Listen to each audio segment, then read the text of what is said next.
대표적인 성장주인 제약바이오가 잘 되려면 금리 인하기 도입하는 신용이라도 해야 된다라고 저는 생각을 했었어요.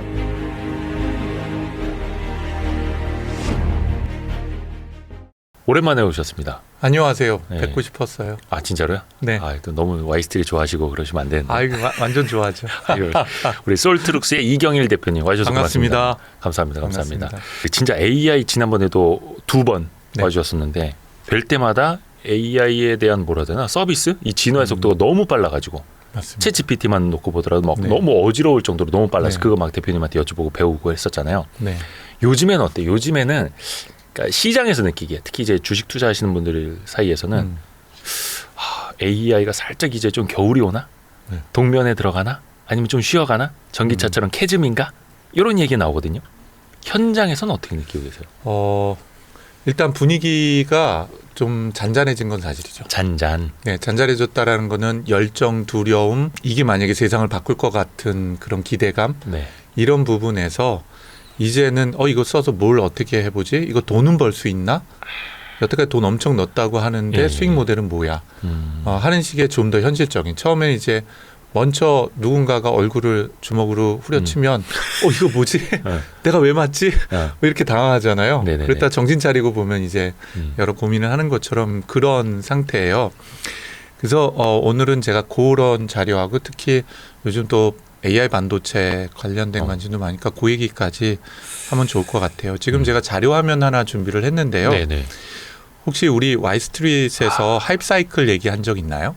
저거 약간 캐즘 얘기할 때 좀 나오던 그래프? 뭐 근데 이런 좀 다릅니다. 캐즘은 이제 예. 어떤 기술이 만들어지거나 새로운 제품이 만들어지는데 그게 사회에서 대대적으로 받아들여지기 전에 반드시 죽음의 계곡을 넘어서야 된다 하는 관점이 그건 마케팅 관점으로 네. 보는 시각이 크고요.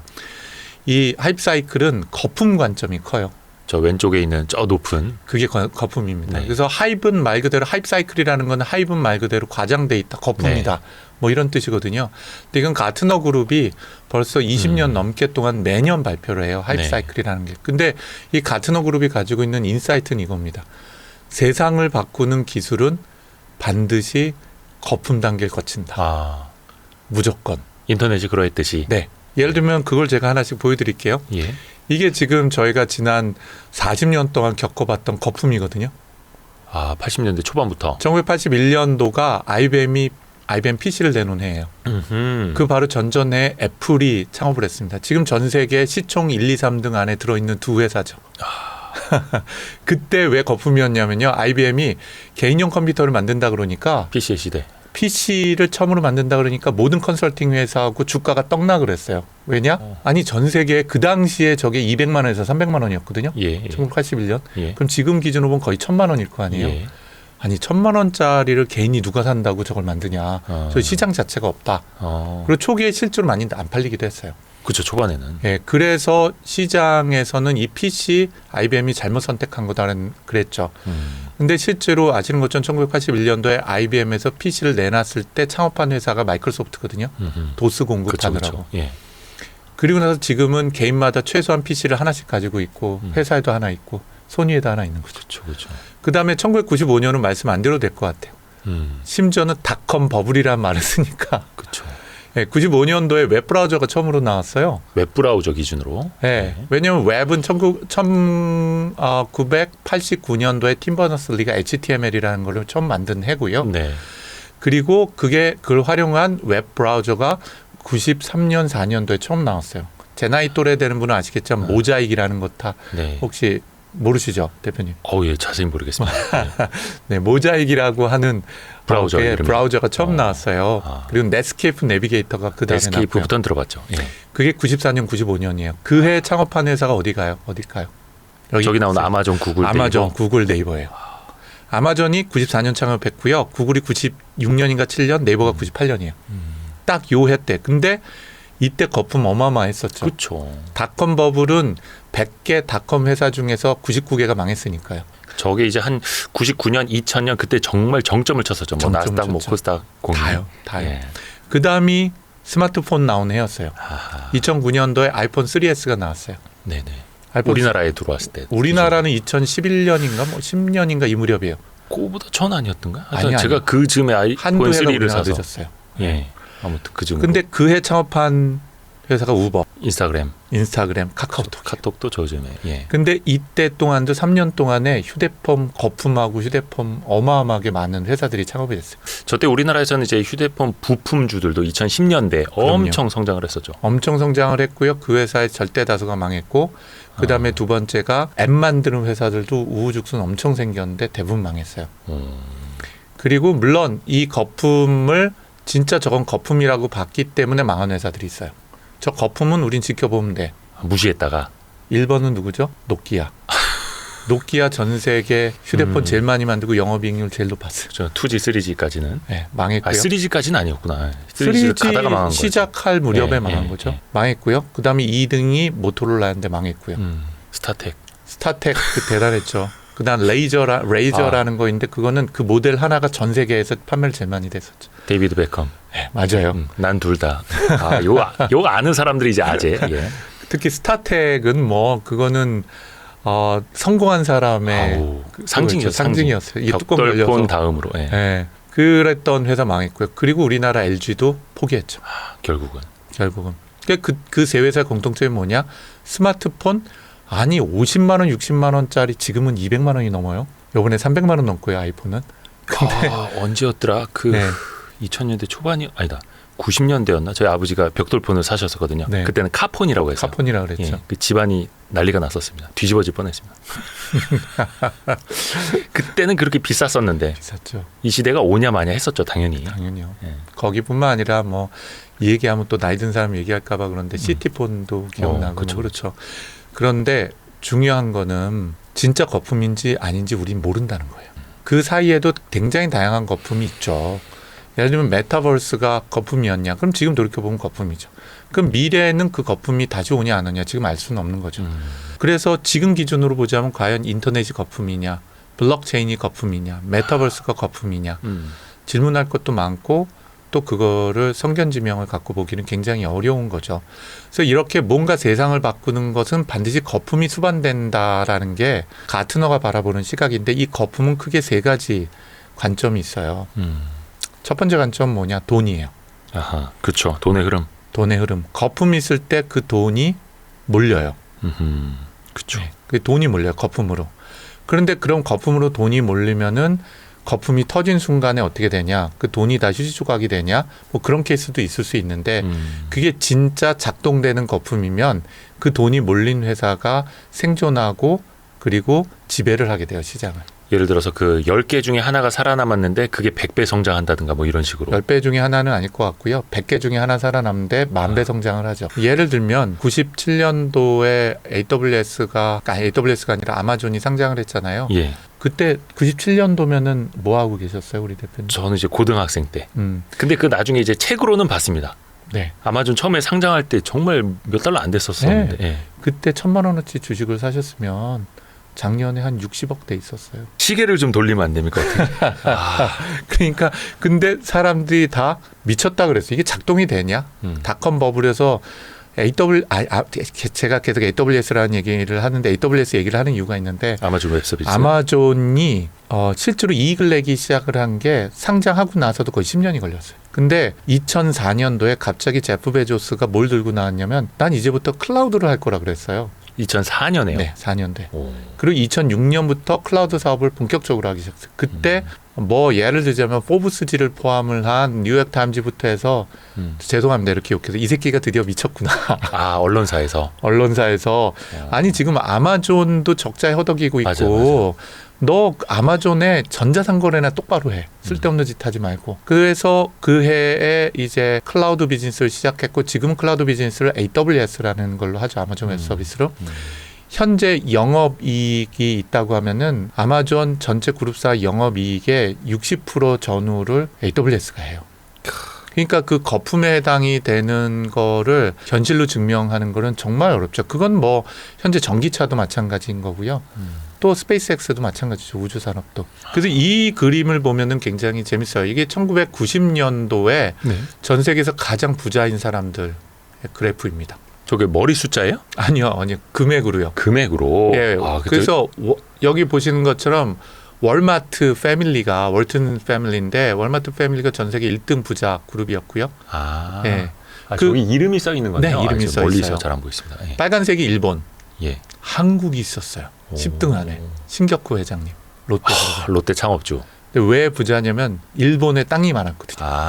일본 같이 1990년이 일본 거품의 피크 정점이었죠. 그래서 오늘 주제는 거품인데 거품의 정점인데 신격호 회장님이 땅이 많았기 때문에 도쿄를 팔면은 미국을 산다 그랬어요. 맞아요. 네. 그러니까 그랬으니까 땅이 많은 사람들이 부자일 수밖에 없어요. 근데 이때 있던 걸 보면 일본의 땅 부자들, 사업가들, 듀퐁 패밀리나 와튼 패밀리 같은 전통적인 아까 월튼 패밀리처럼 전통적인 유통이나 뭐 이런 거 하는 사람들. 네. 그리고 나머지를 보면은 그닥 뭐 이렇게 보이지가 않아요. 근데 2020년 기준으로 보실래요? 1등 제프 베조스, 2등 아르노 회장. 아르노 회장이야 명품. 예. 명품이니까. 3등 빌 게이츠, 4등 마크 저커버그, 일론 머스크, 워렌 버핏, 레리 앨리슨 해서 보면 워렌 버핏 한 명 빼고는 저 파란색으로 다 바뀐 게 다 미국 애들이고요. 다 어떤 회사냐? 빅테크 회사들이에요. 부자가 된 사람들은. 그러니까 이 사이에 도대체 어떤 혁신이 있었냐라고 보면 이 부자들은 모두 다 거품을 겪고 생존한 겪고 생존한 것들이. 제프 베조스 가장 극단적인 거품이었죠. 닷컴 버블. 빌 게이츠 PC 버블. 그리고 마크 저커버그 소셜 버블. 네. 사실은 휴대폰 위에 소셜 버블이 올라온. 일론 머스크는 말할 것도 없잖아요. 지금도 거품이라는 말이 많은데. 그렇죠. 네. 지금도 이제 뭐 테슬라 비싸는 만에 뭐 스페이스X 뭐 얘기 많고. 네. 특히 일론 머스크가 잘 아시는 것처럼 막 첫 번째 회사 엑시트하고 나서 너 뭐 할 거냐 그랬더니 전기차 할 거고 뭐 우주 갈 거다, 화성 갈 거냐. 사람들 얼마나 비웃었는데. 그렇죠. 지금 뭐 미치광이라고 했죠. 네. 제프 베이조스도 맨 처음에 이제 미치광이라는 얘기 미치광이라고 들었고. 네. 이경일 대표님 혹시 그런 말씀 안 드세요? 그래서 좀 제가 젠틀하셔가지고. 이 정도는 못 될 것 같아요. 미치광이가 이렇게 막 욕도 하시고 막 트위터에 이상한 글도 올리시고 하셔야 되는데. 오늘 한번 해볼까요? 그래서 실제로 그 사이에 거품이 3-4번이 있었다면 그 거품에서 거품 위에 올라가서 생존한 사람들이 사실은 부자들이에요. 근데 이 부자들을 보면 여기 있는 것 중에 제가 화살표 표시를 했거든요. 네. 지금 화살표 표시한 사람들이요. 제프 베조스, 빌 게이츠, 마크 저커버그, 일론 머스크 공통점이 뭐냐? 예. 현재는 인공지능에다 돈을 쏟아붓고 있는 사람들이에요. 저 사람들이 공통적으로 네, 다. 거의 모두 워런 다. 버핏이나 이런 사람들 빼고는 다. 네. 뭐 레리 페이지 구글, 스티브 발머 마이크로소프트 공동 창업자인데 지금 AI에 가장 많이 투자하고 있어요. 이 사람이 벤처 캐피탈 같이 자금을 운영하거든요. 네. 레리 앨리슨은 오라클 창업한 사람인데 네. 지금 재단까지 만들었어요. AI. 뭐 일론 머스크는 지금 XAI라는 그렇죠. 아예 회사를 만들었고 설립했고. 마크 저커버는 들어보신 분 계신지 모르는데 라마라고 하는 걸 포함을 해서 AI 모델이고 전 세계에서 현재 GPU로 제일 많이 사는 사람이에요. 그 오픈 AI의 가장 큰 오픈 AI래요. 엔비디아의 가장 큰 고객이 누구냐? 그 여기 중에서는 마크 저커버그 제일 큰 고객이에요. 그러니까 이럴 정도로 이 사람들이 거품에서 살아나서 부자 된 사람들이 이제는 다시 거품이라고 얘기한다면 거품에 투자하는 거죠. 그래서 이게 지금 가트너가 바라보는 거품이에요. 지금 우리가 어디쯤에 있는 걸까요? 저걸 이제 AI에다가 여기가 이제 같은 하이프 사이클이 뭐냐면요. 여기 이노베이션 트리거라는 게 있어요. 네. 어떤 혁신적인 기술이 나오면 네. 일단 이거부터 어려워 보이지만 제가 설명드리면 쉽습니다. 이건 시간축이에요. 그렇죠. 여기 타임이라고 써 있죠. 시간이 흘러가는 에 따라서 요 선을 따라서 이렇게 흘러간다는 거예요. 네네네. 시간 흐름에 따라서 요게 뭐냐? 익스펙테이션이요. 익스펙테이션은 사람들의 기대감이라는 거죠. 기대감 혹은 흥분, 기대감 뭐 또는 뭐 이게 세상을 바꿀 것처럼 보여지는 것 또는 한마디로 거품이라는 거죠. 그래서 어떻게 되냐면 어떤 완전히 새로운 혁신적인 기술이 나와요. 이노베이션 트리거니까요. 네네. 그리고 이 사람들의 선보이면 갑자기 각광을 받기 시작합니다. 이게 세상을 바꿀 거야. 이거 돈 벌어줄 거야. 나는 이 창업을 해야지. 하면서 이 꼭대기로 올라가요. 이 꼭대기가 뭐냐면 피코 오브 인플레이티드 익스펙테이션. 그러니까 과장된 기대감의 꼭대기. 그러니까 거품의 꼭대기라는 거죠. 다 좋아하고 다 믿고 다 뛰어들 때. 요게 인터넷으로 보면 언제죠? 2000년. 2000년이죠. 정확히. 그러면서 거꾸라지기 시작한다는 거예요. 기대감이 갑자기 줄기 시작해요. 투자도 줄어요. 그럼 벤처 캐피탈 같은 데가 언제 투자를 할까요? 기대가 올라갈 때예요. 올라갈 때. 여기 언제냐? 지난 3-4년이에요. AI로 놓고 보면. AI로 놓고 보면. 네. 지난 3-4년 동안 여기다 투자한 게 뭐냐면 오픈 AI가 거의 뭐 10조를 투자를 받았으니까. 그러니까 그 시기인 거예요. 그리고 나서 올해가 요 꼭대기에 온 거죠. 아, 올해가 저기라고 보시는 거예요? 그건 제가 얘기하는 건 아니고요. 작년이 여기이긴 한데 예. 올해가 여기야. 그리고 실제로 올해가 연말로 지나가면서 요게 지금 챗GPT거든요. 제너레이티브 AI, 생성 AI. 네. 이게 전체가 AI인데 이 AI 전체 중에서 챗GPT는 요거 하나예요. 지금 동그라미 하나. 네. 그러고 나서 요게 꼬꾸라지기 시작해요. 그럼 사람들이 이제 요 계곡을 우리가 환멸의 계곡이라고 불러요. 아이고 난 망했다. 난 망했다. 내가 이건 미쳤지. 돈안돼. 여기다 이 회사에 왜 투자를 해서 아. 뭐 그리고 그들 중에서 진짜 대부분은 망해요. 그러니까 아. 옥석 가리기는 굉장히 어려운 거죠. 그리고 나서 이 환멸의 계곡을 넘어서게 되면 슬로프 오브 인라이트먼트라고 써 있죠. 각광을 받는 햇볕을 받는 시기가 되는 거예요. 아, 살아남은 자들이. 살아남은 자들 이렇게 슬슬. 쭉 올라가서 경극적으로는 이 끝에 가면 돈 버는 게 되는 거죠, 기업이. 네이버, 아마존 뭐 이렇게. 그렇죠. 아마존하고 네이버 기준으로 보면 여기가 창업했을 때예요. 예. 94년, 5년도, 음. 2000년. 음. 그리고 닷컴 버블이 무너지기 시작한 게 언제죠? 2002년, 3년도. 네네네. 여기예요. 그리고 네이버나 아마존이 돈 벌기 시작한 거, 구글이 돈 벌기 시작한 게 언제냐? 2006년, 7년이에요. 여기예요. 그리고 지금 여기까지 와 있는 거죠. 그게 이제 하이프 사이클이에요. 네. 그러면 여기 있는 제너레이티브 AI가 지금 챗GPT 같은 거거든요. 얘가 여기서 출발해서 이렇게 올라서 거품 꼭대기까지 있다가 떨어진 거예요. 자율주행 자동차가 어디 있냐? 로봇이 어디 있냐? 그럼 로봇은 여기 있어요. 거품이 조금 더 꺼진 거죠. 그리고 자율주행 자동차 어디 있냐? 여기 있어요. 오토노머스 비이클. 아, 조금 더 앞서가네요. 그렇죠. 자동차는 거품 꼈다가 자율주행 자동차는 꺾어져서 이제 환멸을 다 겪었고요. 아. 야, 이제 환멸은 됐다. 자율주행 자동차 이 정도가 최고지 뭐 하면서 이제는 뭔가 올라오고 있는 거죠. 그런데 제가 이게 강연은 아니니까 가만히 보면 이 동그라미 색깔이 달라요. 그렇죠? 그러게요. 동그라미 색깔 중에 요 진한 게 어디냐? 네. 여기까지 가서 돈을 많이 버는데 5년에서 10년 걸린다는 거예요. 그러면 자율주행 자동차는 돈 버는데 얼마 걸릴까? 예. 5년에서 10년 걸린다는 거예요. 그러면 예를 들자면 자율주행 자동차인 우리가 테슬라에다가 투자를 했다. 투자자분들이. 네네네. 그럼 테슬라가 진짜로 살아남고 거품을 이겨내고 돈을 많이 버는 데까지는 얼마가 걸리냐? 5년에서 10년 걸린다고 보는 거예요. 그런데 사실 주식이라는 것은 이미 돈 벌고 난 상태가 되면 주가는 올라갈 때만큼 올라가니까 살 수는 없죠. 훨씬 더 이제 앞서가니까. 앞서가야 되죠. 그러니까 제가 말씀드리는 것처럼 아마존으로 해서 60억 돈을 벌려면은 고등학교 다닐 때 1,000만 원을 드셨어야 되니까. 그런데 그 성견지명이 있냐 없냐 하는 거는 뭐 별도의 얘기인 거예요.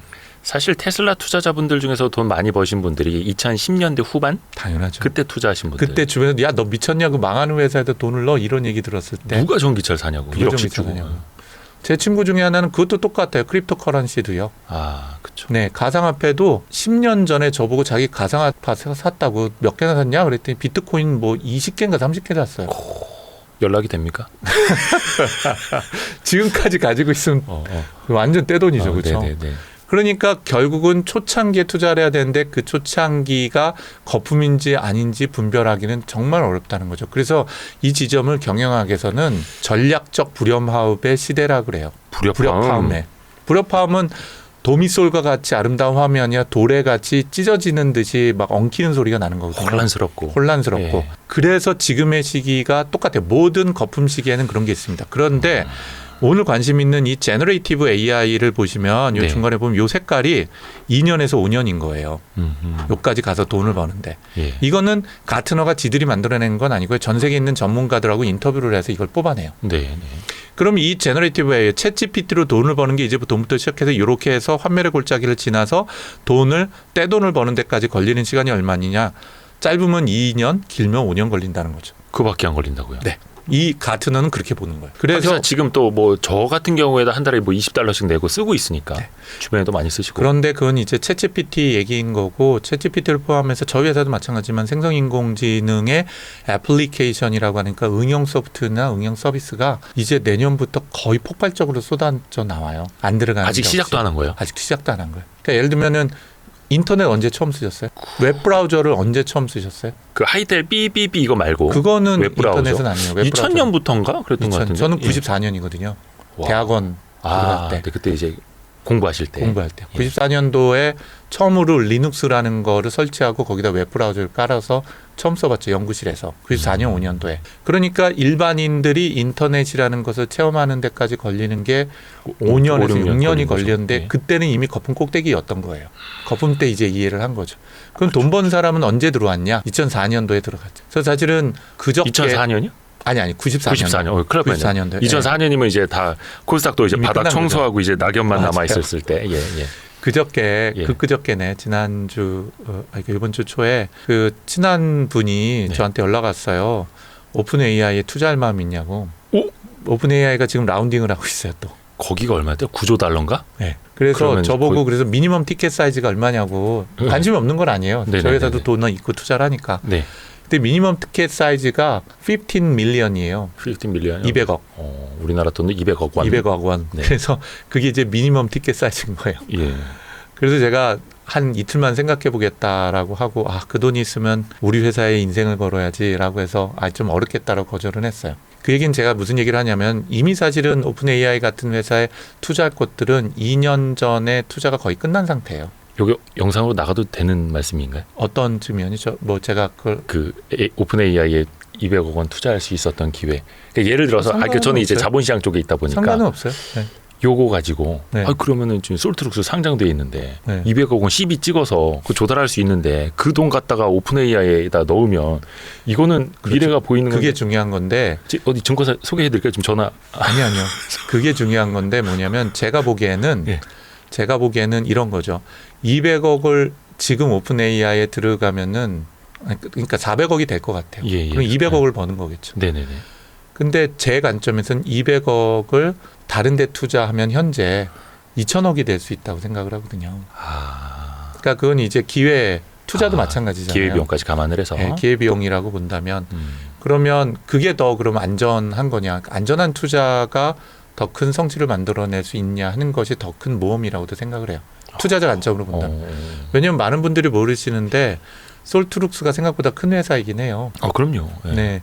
뭐 제가 가끔 와이스트리트 나가고 3프로 TV 나가면은 주가 띄우려고 나오냐 하고 사람들이 댓글에 욕을 하는지 모르겠어요. 전혀 아닙니다. 왜냐하면 저는 저희 회사 주식을 팔 마음도 없고요. 그렇죠. 예. 돈이 있으면은 더 사 모으고 있거든요. 저희 회사 주식을. 농담 지난번 아니에요. 출연하셨을 때도 그 말씀하셨어요. 네, 그래서 저 네. 작년에 더 샀어요 주식을. 엔비디아 주식 살 돈이 있으면 나는 솔트룩스에 더 투자하겠다. 예. 전 진짜로 그래요. 예. 저 지금 마찬가지 마음이거든요. 예. 그래서 제가 오늘 혹시 이 방송 보신 분의 투자자 계시면 솔트룩스 주식 사지 마십시오. 그거 모르는 거 아무도 이거 저기 주가 올라가면 제가 저희 회사 주식을 못 사기 때문에. 박진영 PD도 본인 JYP 주식 샀다가 물렸습니다. 이거 모르는 겁니다. 그러니까요. 주가는 하늘도 몰라요. 그러니까요. 그래서 저희 회사 주식 사고 놓고 나서 나중에 그거 믿고 샀다가 떨어졌다 이런 말씀하시지 마세요. 그래서 그럼 저희 회사 주식 사지 마시고요.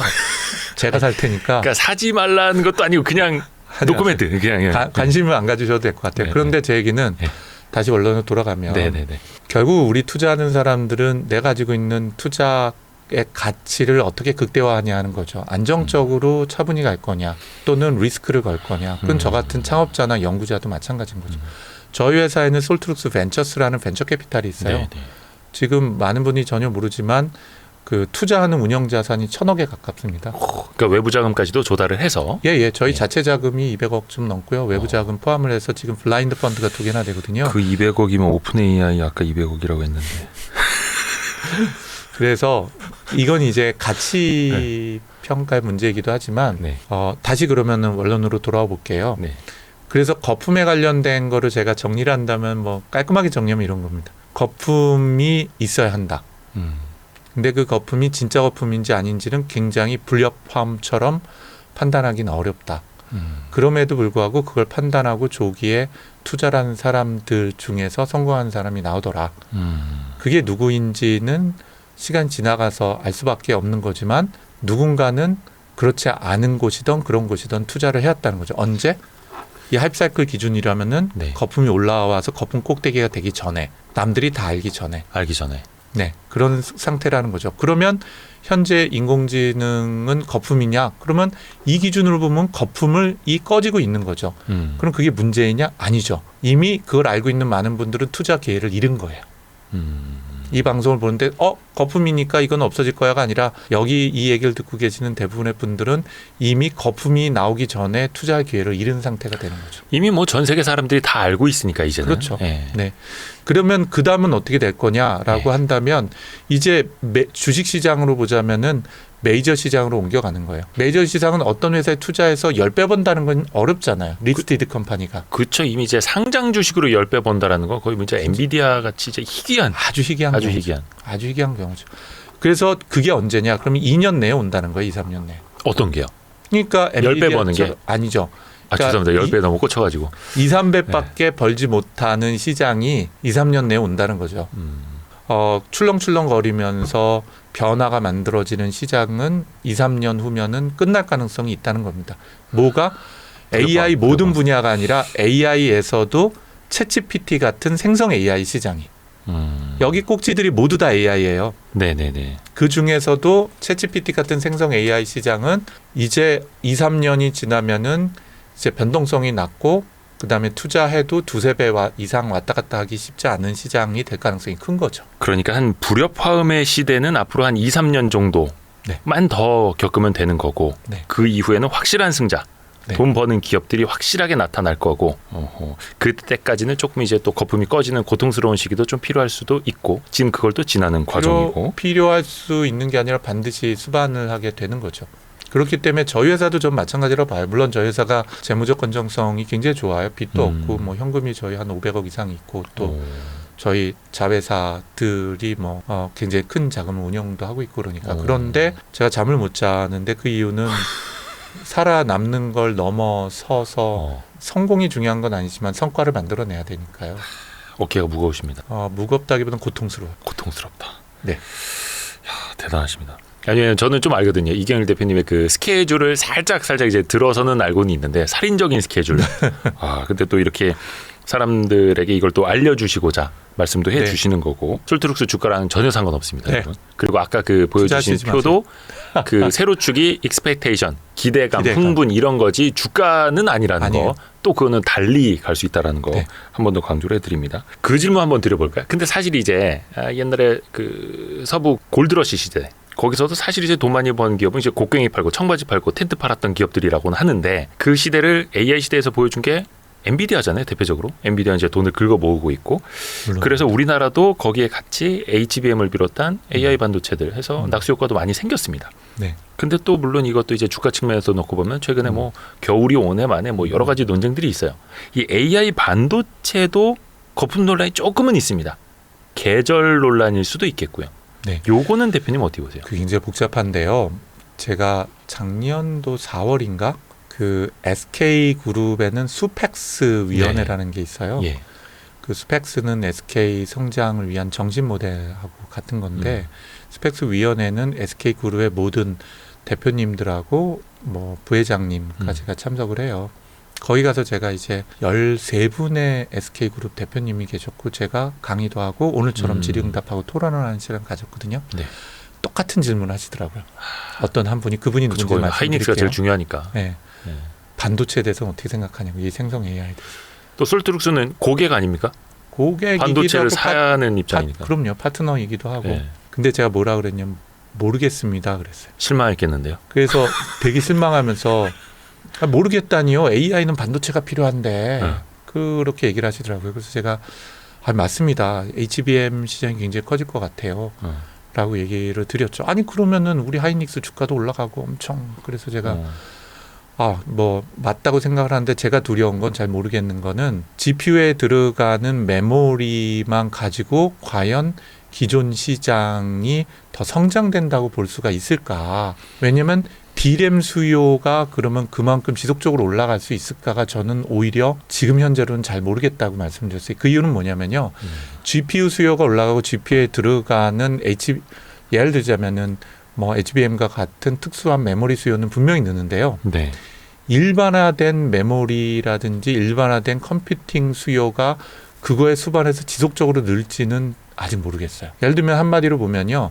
챗GPT가 구글하고 네이버 검색이나 아마존의 웹사이트를 없애버린다 그러면 어쩌면은 컴퓨팅이나 반도체 메모리나 그 외에 기타 반도체들, ASIC 반도체들에 대한 총체적인 수요가 오히려 줄어들 수도 있는 거죠. 역설적으로요. 역설적으로. 그래서 그거를 쉽게 판단하기는 굉장히 어렵기 때문에 또 제가 뭐 AI 수요에 대한 전문가도 아니기 때문에 근데 몇 가지를 오늘 더 얘기를 좀 나눠봤으면 좋겠어요. 반도체에 대해서. 그래서 반도체 시장이 어떻게 되냐 하는 건데 이 그래프가 나오면 다들 머리 아프시잖아요. 그러네요. 그러니까 저걸 너무 심각하게 보시지 말고요. 제가 말로 좀 편안하게 소개를 좀 드릴게요. 그래프 어렵죠? 여기 점으로 찍혀 있는 게 뭐냐? 인공지능의 뇌의 크기라고 보시면 돼요. 신경망. 그리고 여기 보시면 GPT-3가 여기에 있어요. GPT-4는 여기쯤에 있습니다. 네. 뭐 여기 각각에 있는 게 인공지능 모델들이라고 보시면 돼요. 저기 2021년까지. 네. 2021년까지. 네. 그 이후의 그래프는 아직 제가 못 발견을 했어요. 세로 축을 보면은 트레이닝 컴퓨트라고 돼 있고 페타플롭스라고 돼 있어요. 이거 이해 안 하셔도 되고요. 네. 여기 보면 한 칸이 10배씩이에요. 저 큰 한 칸. 한 칸이 네. 10배씩이에요. 이걸 로그 스케일이라고 그러거든요. 네.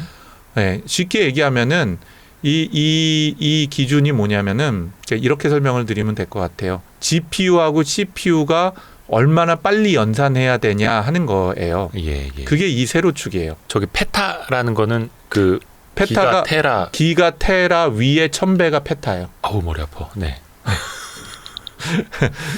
기가 테라에서 또 1000배가 한 게 페타예요. 네. 그러니까 우리가 보통 쓰는 단위는 아는 거죠.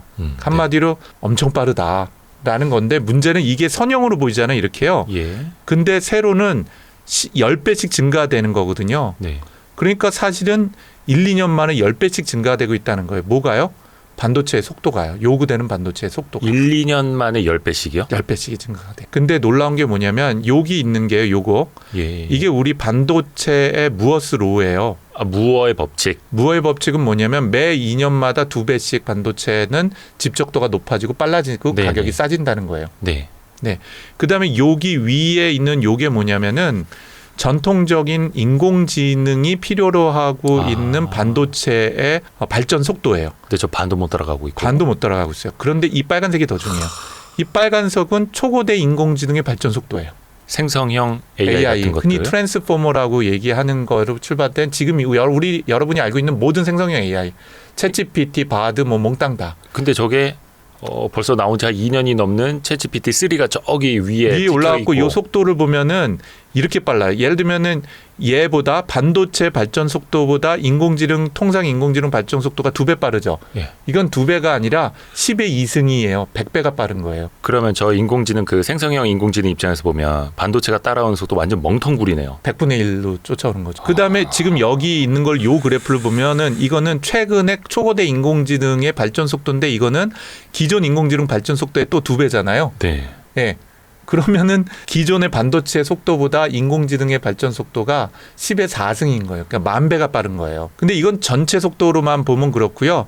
2년 기준으로 최근 거로 환산을 하면은 초고대 인공지능이 2년에 750배가 발전해요. 근데 반도체는 2배밖에 발전 못 하고 있는 거죠. 그 점점 더 벌어지는 거네요. 점점 더 간격이 벌어져요. 그래서 이거를 하는 거는 HBM 같은 거는 기존의 반도체 혁신적인 기술이 아니라 돈이 많이 드는 꼼수거든요. 에이, 그럼 또 이제 저기 반도체 기업들 서운하시죠. 아니 근데 그거를 삼성이 못 만들어내니까 굉장히 힘든 꼼수예요. 근데 사실 이것도 엄밀히 따지면 HBM도 기존에 있던 D램을 쌓는 개념이죠. 근데 쌓는데 왜 기술적으로 어렵냐? 그 미세 공정 쌓은 거를 위에서 뚫어야죠. 아래로 구멍 뚫어갖고 이렇게 데이터를 이제 주고받도록 해야 되니까. 파내야 되거든요. 그러니까 쉽지 않은 기술이요. 그러니까 물론 그것도 현실적으로 제일 잘하는 데가 뭐 하이닉스, 삼성전자, 뭐 마이크로 요럽니다만 그것조차도 따라가기에는 너무 역부족이고 격차가 이렇게 벌어지고 있는 거고. 그렇죠. 그게 이제 5년, 10년을 못 간다는 건데요. 그래서 제 질문이 이런 거예요. 그럼 반도체가 이 인공지능 발전할 만큼 계속 빨라질 수가 있을까? 그게 불가능하다라는 걸 보여주는 그래프예요. 이거 너무 공학적이기 때문에 그 이해가 안 되실 텐데 이렇게 표현을 이렇게 위에 보면 FET라는 게 있죠. FET. 네, 어려운데 그냥 트랜지스터라고 보시면 돼요. 트랜지스터는 뭐냐면은 실리콘이라는 순결정 위에다 불순물을 섞어서 네.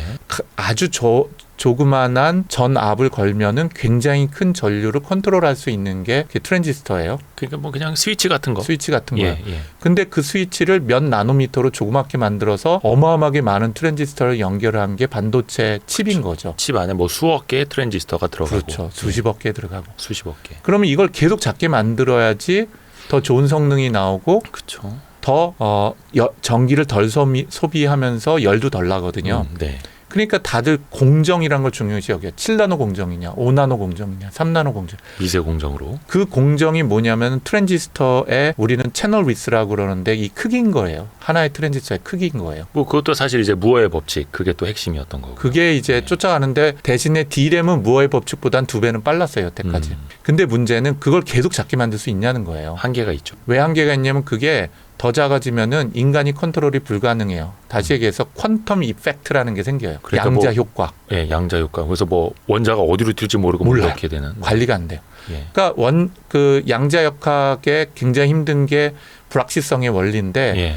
너무 작은 미세 세계에서는 확률로만 알지 우리가 원자를 컨트롤할 수가 없어요. 전자를 특히. 예, 네. 그런 상태가 되면 지멋대로 막 작동이 되는 거죠. 그러면 그게 언제 오냐? 이 그래프로 보면요. 빨리 오면은 2030년이고요. 늦게 오면 2034, 5년이에요. 얼추 다 와간다. 다 와가요. 이제 뭐 5년, 6년 남은 거예요. 길게 보면은 7, 8년 남은 거고요. 그러면 요 시대 때까지 가면 지금 반도체 공정으로는 더 이상 발전시킬 수가 없는 거예요. 외계인을 좀 더 잡아야겠네요. 그렇죠. 아니면 완전히 다른 방식을 찾아내야 돼요. 그래서 지금 있는 FET라고 얘기하는 실리콘 결정 위에다가 반도체를 올려가지고선 집적하는 걸로 승부를 거는 방식에 해당이 되는 거는 AI 발전 속도에 비해서 몇백 분의 1로 현재 발전 속도가 느린데 그나마 그 엔비디아의 GPU가 됐던 혹은 NPU라고 얘기하는 이 NPU는 뉴럴 프로세스 유닛의 약자거든요. 네. 것 같은 경우는 전체 아키텍처를 바꿔서 하기는 하는데 예. 문제는 D램 종류 같이 집적도를 중심으로 가져가는 반도체들은 향후에 10년 이후에 현재 같은 방식으로 작동하는 건 한계가 온다는 거예요. 그렇죠. 네. 그렇죠. 그러면 그거를 극복할 방법을 찾아내야 되는 게 필요해요. 그래서 처음에 질문하신 게 좀 어렵게 말씀드렸지만 제 관점에서 AI 반도체를 크게 셋으로 볼 수가 있어요. 첫 번째는 학습용 반도체. 그건 전 세계에서 엔비디아가 제일 잘 만들어요. 두 번째는 추론용 반도체. 추론용 반도체는 LPU, NPU 같은 것들이 있고 지금 삼성전자가 만드느니 또는 국내에 있는 뭐 유명한 AI 반도체 회사가 만드니 하는 것은 전부 다 추론용이에요. 학습용이 아니라. 학습을 한번 한 거를 더 이상 공부는 안 하고 이제 생각만 하도록 만드는 게 네네. 바로 추론용 반도체군요. 예. 두 번째. 그다음에 이것들하고 사용할 수 있도록 하는 메모리 반도체. 이렇게 크게 세 가지의 숙제가 있는 거죠. 그러면 이 중에서 제일 크게 성장할 때는 어디냐라고 본다면 요것도 말씀을 드려야 돼요. 그 메모리 반도체, HBM 메모리 반도체가 왜 HBM이냐? HBM이 하이 밴드위스거든요. 고대역. 고대역. 예. 그래서 왜 고대역이 필요하면 데이터를 한꺼번에 많이 옮겨야 되기 때문에 대역폭이 넓어야 돼요. 단위 시간당 얼마나 많은 데이터를 메모리에 쓰고 읽고 지울 수 있냐는 거거든요. 고속도로 뭐 덤프 트럭처럼. 그렇죠. 이게 이제 보면 요게 메모리예요. HBM, HBM2. 아, 거기 있구나. 그리고 요 밑에 있는 게 PCI 기반한 GDDR666X인 거예요. 예. 요게 지금 우리가 대역폭을 발전시키는 건데 GDDR만 갖고는 불가능. 요것도 세로축을 보면 한 칸이 10배씩이에요. 그러니까 지금 사실은 10배씩 증가시키고 HBM3 나면 한 여기쯤 와 있겠죠. 아니 저게 우리가 일반적으로 쓰던 뭐 PC나 서버용 그 DDR D램을 8단 뭐 12단 쌓아서 그렇게 힘들게 만든 게 저만큼 올려놓은 거예요. 3-4배 빠른 거예요. 근데 3-4배가 저만큼밖에 표기가 안 되는 거네요. 왜냐하면 세로축이 지금 이게 로그기 때문에 요 한 칸이 10배잖아요. 그러니까 한 칸, 두 칸, 세 칸이 3배인 거예요. 그러니까 이 HBM2가 여기서부터 여기까지 올라가는 게 10배는 딱 10배 정도 되겠네요. 한 칸 정도 되니까. 그렇죠? 여기서 여기가. 우리가 그 절대로 메모리 반도체 기술을 폄하한 것도 아니고 발전 기술을 폄하한 것도 아니고 뭐 HBM2, 3, 4 뭐 이렇게 나오는 것도 엄청난 혁신이라고 기대하고 막 박수 보내고 투자를 하지만 인공지능 기술 자체의 성장 속도에 비하면 점점 격차 벌어지고 있다. 이 취지로. 그래서 지난주하고 지지난주에 젠슨 왕이 한 얘기가 있어요. 예. 이 전체 이게 지금 TPU는 구글 거예요. 네네네. A백이 여기 있고 H백이 여기 있고 B백이 여기 있거든요. 내년도에 나오는. B백이 여기 있어요. 근데 이 발전 속도는 지금 이렇게 올라가고 있어요. 그 GPU나 NPU 같은 AI 반도체 메모리들은. 근데 메모리가 아니라 GPU 계열들은. 근데 메모리는 지금 여기 헤매고 있는 거예요. 이것도 더 벌어져요.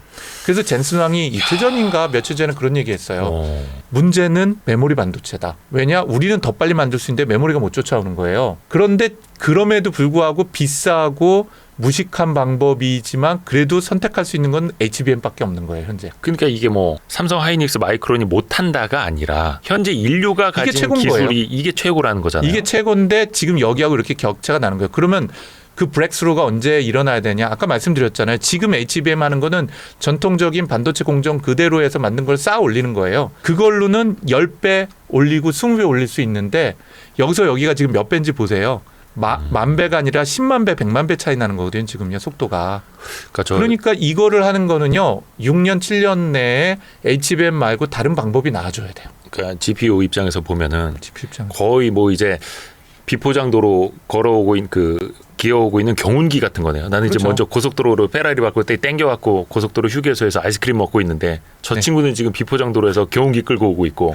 그러니까 10배, 100배, 1000배였거든요. 지금 B백이 나오면 10,000배 차이가 나는 거예요. 그러니까 이제 그래서 젠슨 왕이 하는 얘기예요. HBM은 너무나 느리다. 그런데 HBM 말고는 쓸 건 없다. 그러니까 지금 선택은 HBM이다라는 거예요. 젠슨 왕 말은. 그런데 그러면 어떻게 돼야 될 거냐? 전 누군가가 나온다고 봐요.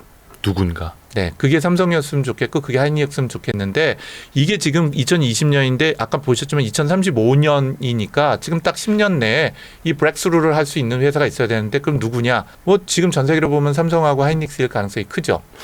그리고 두 번째가 있어요. 네. 진짜 무서운 애들은 중국이에요. 그러니까 중국의 HBM 뭐 2까지는 뭐 한다고는 하는데 지금보다는 말씀드린 것처럼 10년 후에. 지금이 아니라 10년 후에. 그래서 지금 앞에 얘기한 것하고 지금을 제가 연결하면 이래요. 지금 아까 AI 관점으로 봤을 땐 하이프 사이클 거품 꼭대기에서 이제 거품 꺼지기 시작한 거잖아요. 그러니까 사람들의 저한테 첫 질문이 그거잖아요. 거품 꺼지고 있나요? 현장에서 어떤 느낌인가요? 거품 꺼지고 있죠. 그럼 거품 꺼지면 문제냐? 아니죠. 거품 꺼져서 그 거품을 이겨낸 애들이 살아남고 걔네들이 돈을 벌 테니까요. 그러면 그게 얼마 남았냐? 3년에서 5년 남은 거라는 거예요. 그러면 그 이후에 본격적으로 이제 AI 시대가 열릴 거예요. 그럼 그 AI 시대에 열렸을 때 AI 저희 회사 같은 소프트웨어 회사들도 있지만 아까 말씀하신 것처럼 이제 골드러시가 있었을 때 청바지 팔고 곡괭이 파는 애들 누구냐? 뭐 반도체 회사가 그 중에 하나겠죠.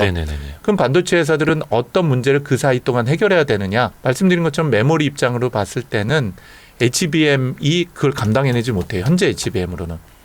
값은 비싼데 속도는 여전히 못 쫓아가고 있어요. 그런데 그거를 브렉스루 하는 게 인류가 그래왔던 것처럼 이제 나올 거예요. 5년, 길면 7년 내에. 완전히 새로운 방식으로. 완전히 사는 방식으로. 그냥 쌓아 올리는 방식으로는 한계가 있을 수밖에 없고. 쌓아 올리긴 할 텐데 뭐 그런 데 중에서도 몇몇 재미난 아이디어들이 계속 나와요. 지금. 물론 여기에 굉장히 심각한 브렉스루를 만들어낼 수 있는 대상 중에 하나는 양자 컴퓨터이긴 해요. 양자 컴퓨터는 전통적인 반도체하고는 완전히 다른 방식으로 작동되니까. 근데 그 양자 컴퓨터가 정말 그 5년, 10년 내에 우리가 상용적으로 쓸 만큼 경제성을 보유하게 될 거냐. 그거는 저는 개인적으로는 굉장히 회의적이에요. 그럼에도 불구하고 중장기적으로 완전히 다른 방식으로 갈 수는 있기 때문에 큰 솔루션이긴 해요. 양자 컴퓨터가. 그런데 어쨌든 이 상용화하는 속도나 시장이 성장하는 과정으로 본다면 GPU, NPU, LPU와 같은 것을 쫓아가기 위해서 여전히 메모리는 필요하게 되고 이 메모리는 HBM 3, 4, 5 외에 다른 대안이 필요하게 될 가능성도 대단히 높다는 거예요. 왜냐? 퀀텀 이펙트, 그러니까 양자 효과 때문에 더 이상 작게 만들 수는 없고 무제한 또 쌓아 올릴 수만은 없기 때문에 그러면 3단, 4단 쌓아 올리는 것도 어렵거든요. 10단은 기적과 같아요. 20단, 30단 뭐 정말 어려울 거예요. 수율이 엄청 떨어질 거예요. 왜냐하면 그 깊이를 이렇게 파 들어가야 되는데 정말 어려운 공정이거든요.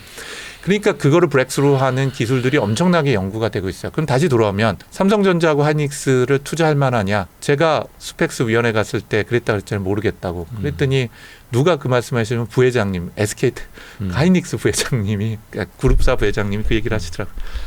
아니라고. 이제 반도체도 새로운 세상이 열릴 테니까 저보고 하이닉스가 정말 잘하고 있다고 꼭 얘기 좀 많이 하고 다니라고 해달라 해주시더라고요.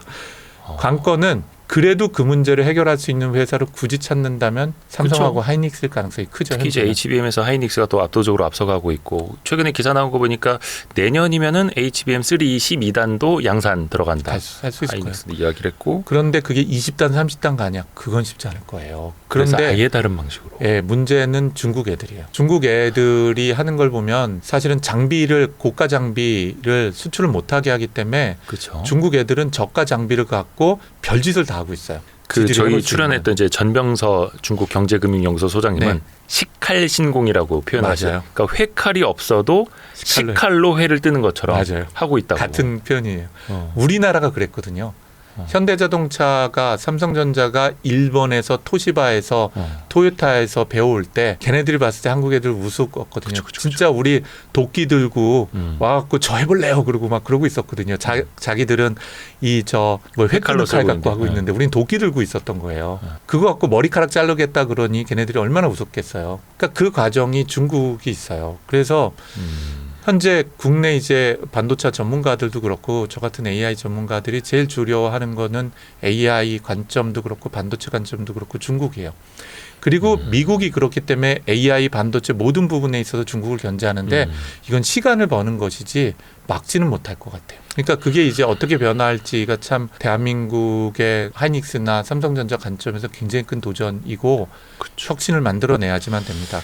사실 이렇게 시계를 돌려보면 네. 한 20년 전에 우리가 철강산업, 화학산업 따라잡힐 거라고 누가 상상을 했겠습니까? 그럼요.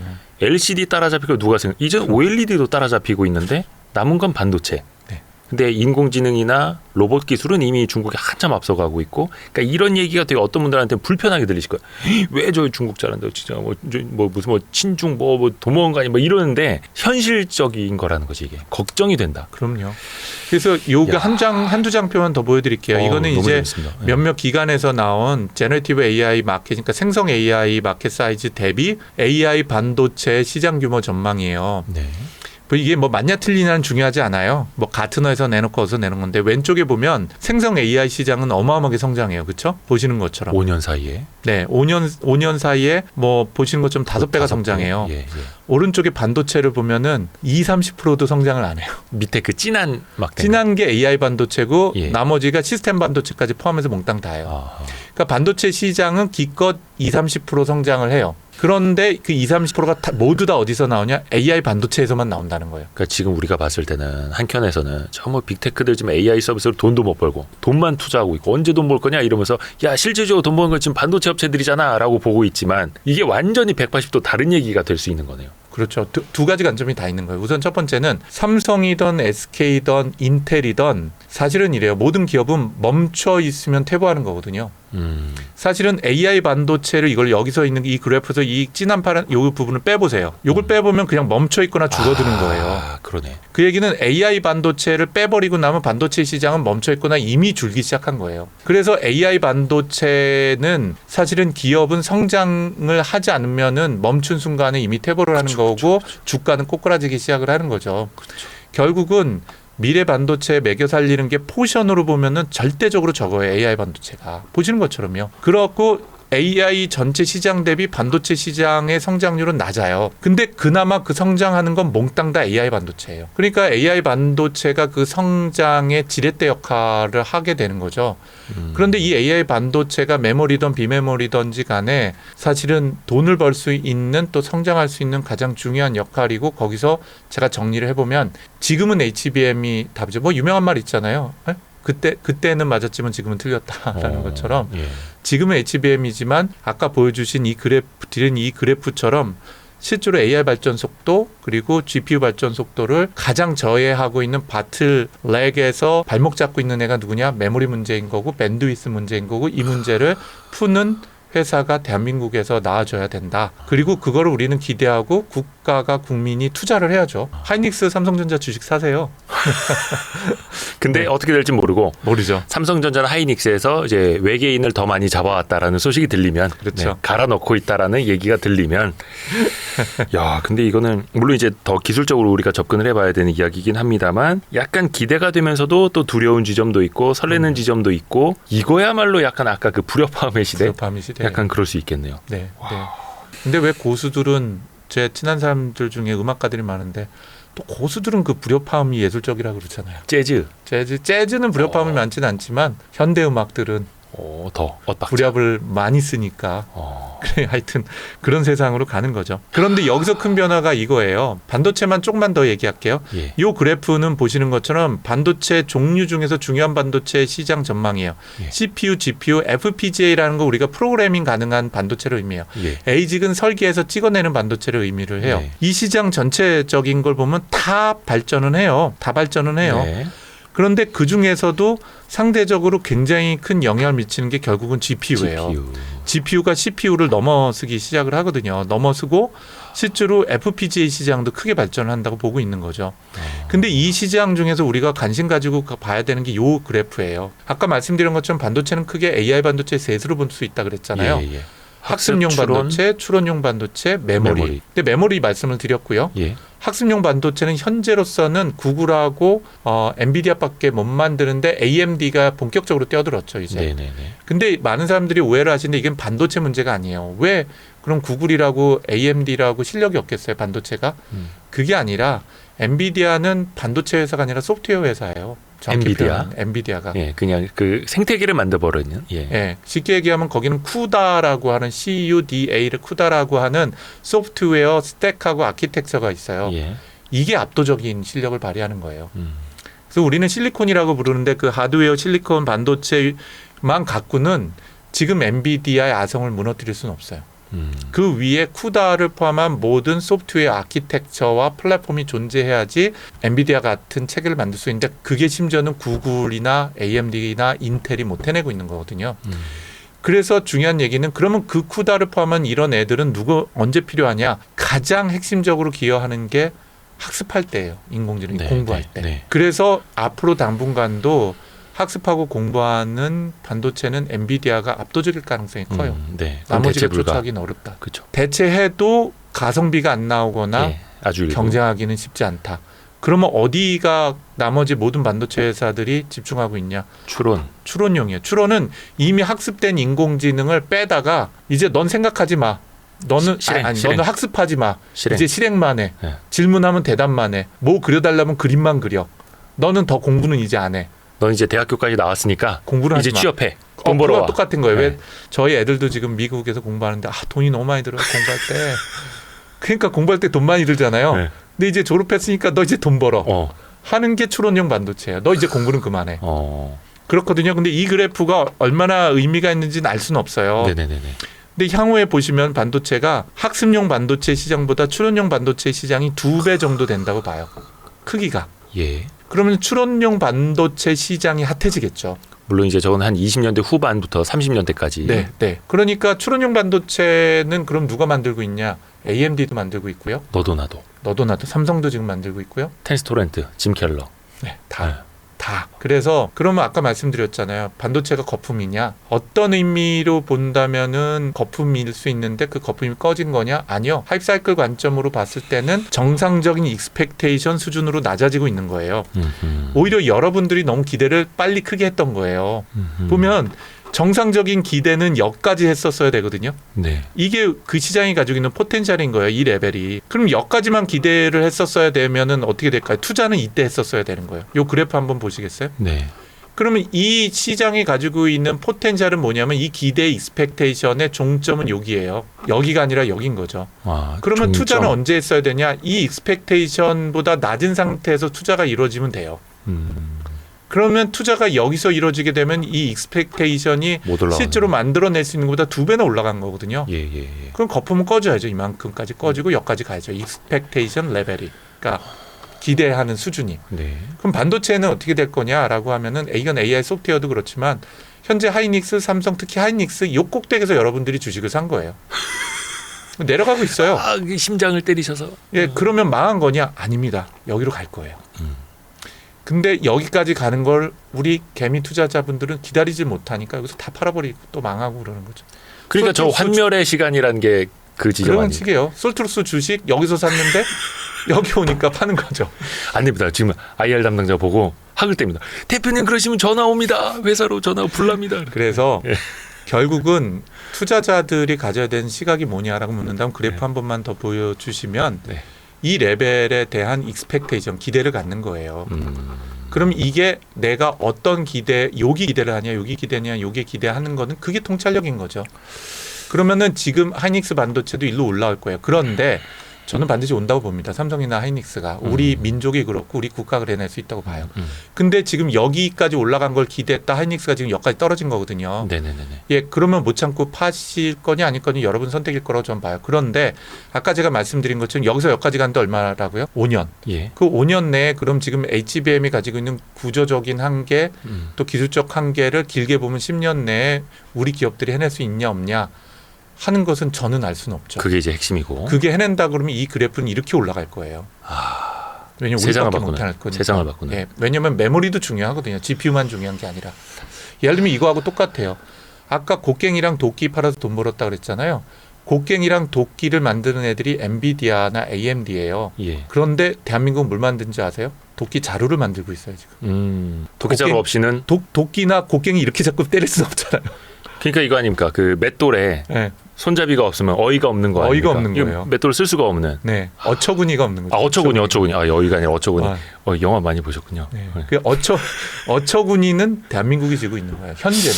아니야. 근데 그 어처구니를 중국 애들이 잘 만들 가능성이 있다는 거예요. 그건 진짜 어처구니 없는 일이 생기는 거죠. 그렇죠. 고민할 게 많아요. 그래서 뭐 제가 뭐 투자해라 말아라 지금 거품이냐 아니냐를 중요한 건 아닌 것 같고요. 혁신 기술은 혁신 세상 거품 있는 게 너무나 당연하고 그 거품 시기에 돈이 모이기 때문에 혁신 기업이 만들어져요. 거품 때문에 돈이 모이거든요. 예를 들자면 나 100조 모을 거야라고 어떤 새끼가 말을 했다고 쳐요.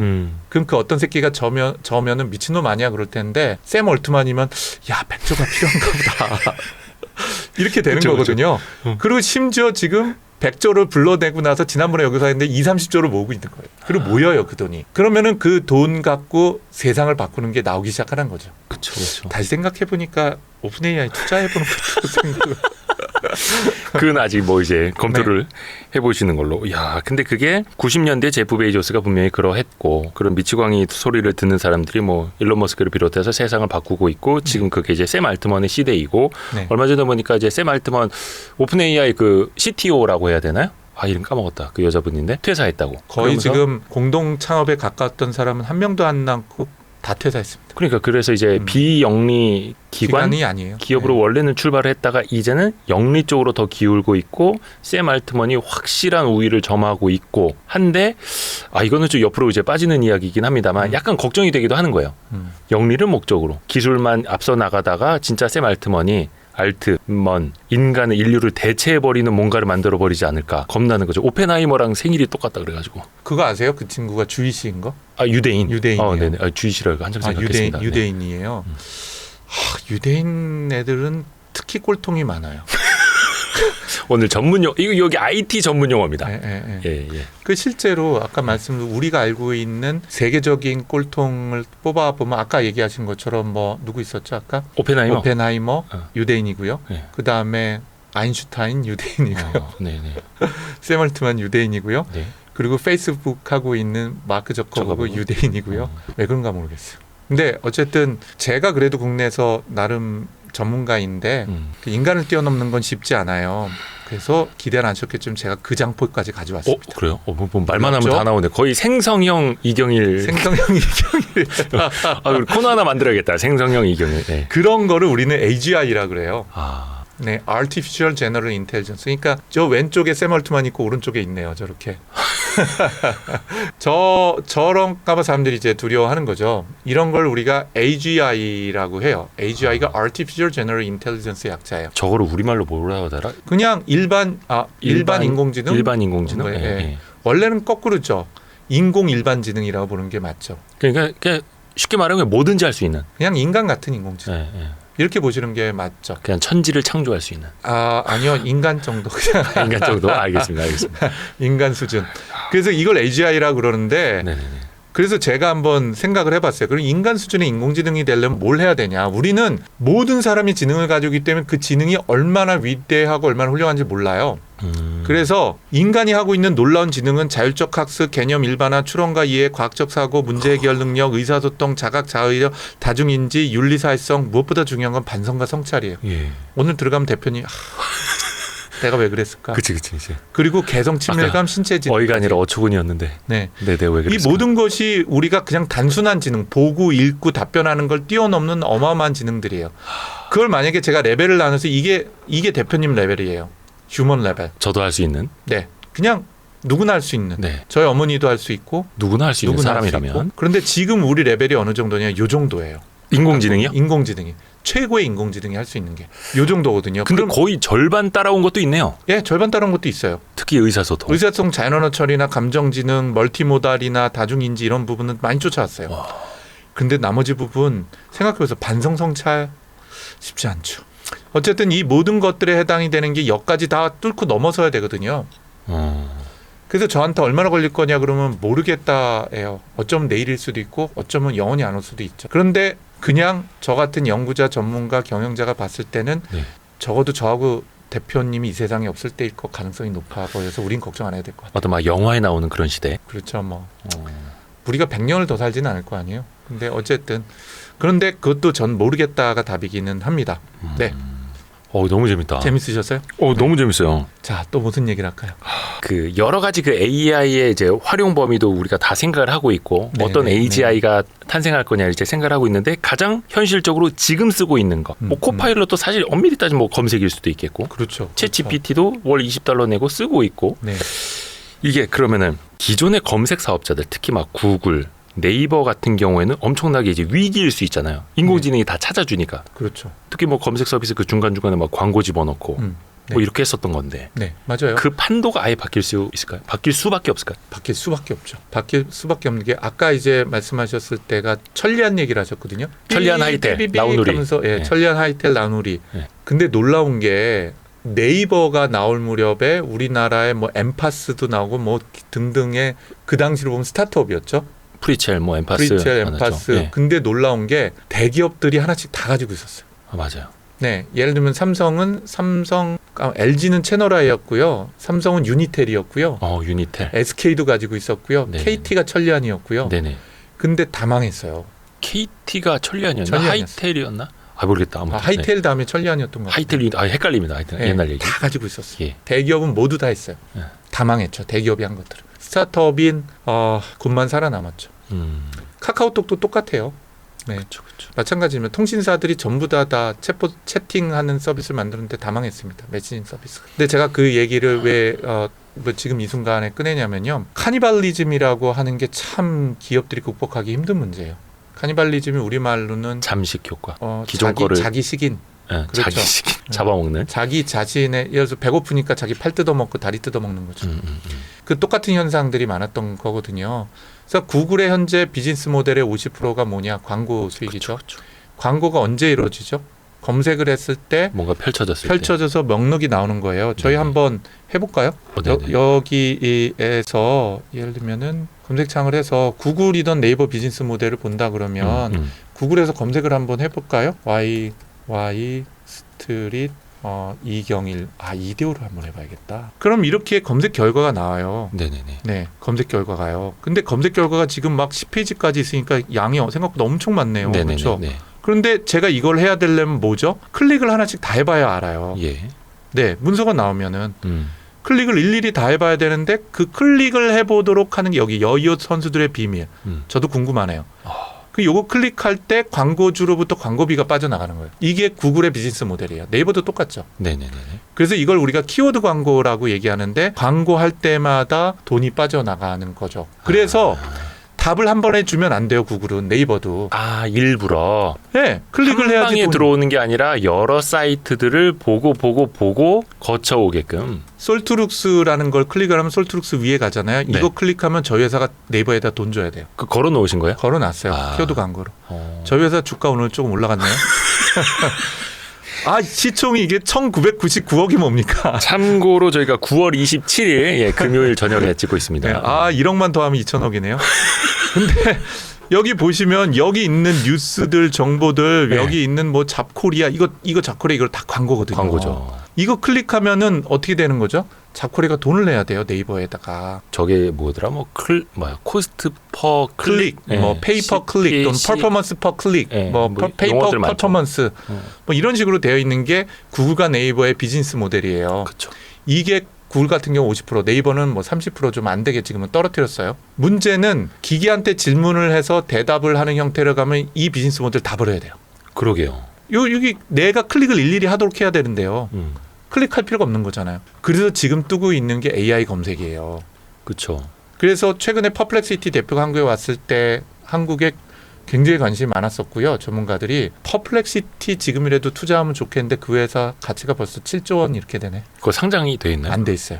아, 비상장인데도 비상장인데 지금 6조 원, 7조 원 그래요. 그 미국 회사인가요? 미국 회사입니다. 그러니까 거기가 뭐 AI 검색 AI 기술을 검색하는 하는 거예요. 예. 그다음에 이제 본격적으로 나오기 시작했는데 오픈 AI가 서치 GPT를 내놔요. 서치 GPT. 예. 네. 그것 때문에 그때 구글 주가가 빡 떨어졌었죠. 하루 만에 3% 이상이 그거 하나 때문에 뉴스 나온 걸로 아직 나오지도 않았어요. 나올 거라는 뉴스 때문에 3%가 떨어졌어요. 네. 3% 이상이. 네. 그래서 검색 시장이 크게 바뀔 거예요. 왜 바뀌는지 제가 한번 보여드릴게요. 네네네. 이건 구우버라고 하는 서비스예요. 네. 그래서 GOOVER, 고오버예요. 아, 고오버예요? 예, 구우버가- 고오버가 영어 표현으로는 아. 다 아시겠지만 구버, 고오버 그러면 뭔가 파봐, 뭔가 조사해봐 뭐 이런 뜻이에요. 아. 그래서 구버는 고오버에서 온 거예요. 근데 저거 이제 구버라는 사이트예요라고 하시니까 이제 모르는 네. 것처럼 말씀하시는데 솔트룩스에서 만든 거.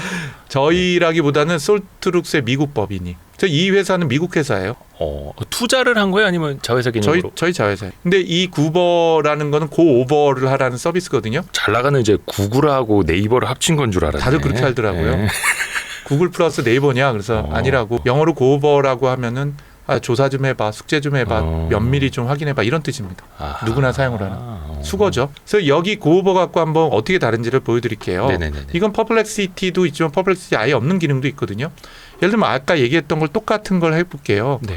언론인 유튜버. 이대호 이렇게 해야겠네. 예, 유튜버 그러면 아예 그냥 와이스트리트 유튜브 방송인 와이스트리트 비즈니스 모델과 최근 사업 근황을 얘기해주고 이대호 대표님의 사업 전략 방향을 제안해봐. 저기 뭐네?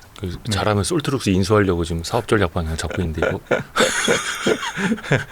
예, 그러면은 와이스트리트는 최근 몇 년 동안 디지털 컨텐트 플랫폼 발전해서 아. 특히 유튜브를 통해서 뭐뭐 강화했고 이대호 대표님은 올라가서 밖에 와이스트리트의 사업 전략 방향에 몇 가지 제안을 드리겠습니다. 첫째는 더 많은 팬츠 운영해서 멀티 플랫폼 전략해서 유튜브 외에 틱톡, 인스타그램, 소셜 미디어를 하고 둘째는 커뮤니티 구축을 해서 또 구독자를 대해서 온라인, 오프라인 이벤트에서 소통 강화를 하고 예. 셋째 컨텐트 퀄리티에서 전문 인력 영입을 하고 재정적 안정 수익에서 수익 모델 고려해야 되는데 실시간 방송 중 구독자, 소비자가 서로 직접 소비해서 구독할 수 있는 거나 뭐 이런 것들을 얘기하라는 거예요. 근데 제가 여기다 심층 답변이라는 게 있어요. 심층 답변. 그럼 심층 답변을 클릭하면 얘가 실시간으로 자기가 또 조사를 해요. 그래서 유튜브 기반한 유명 방송이고 뭐 어쩌고저쩌고요. 광고 수익은 유튜브 파트너를 통해서 이루어지는 컨텐츠에서 자연스러운 조회수를 구독자를 증가시켜요. 그래서 아까 얘기했던 걸 얘기하고 최근에 어쩌고저쩌고 구독과 긴밀한 관계를 뭘 하고 커머스 모델을 도입해서 뭐뭐 하는 것들이 필요하고 향후 다양한 비즈니스 모델을 할 수 있고 팬이라는 얘기를 해요. 그래서 제가 여기에다가 추가적으로 넣으면 돼요.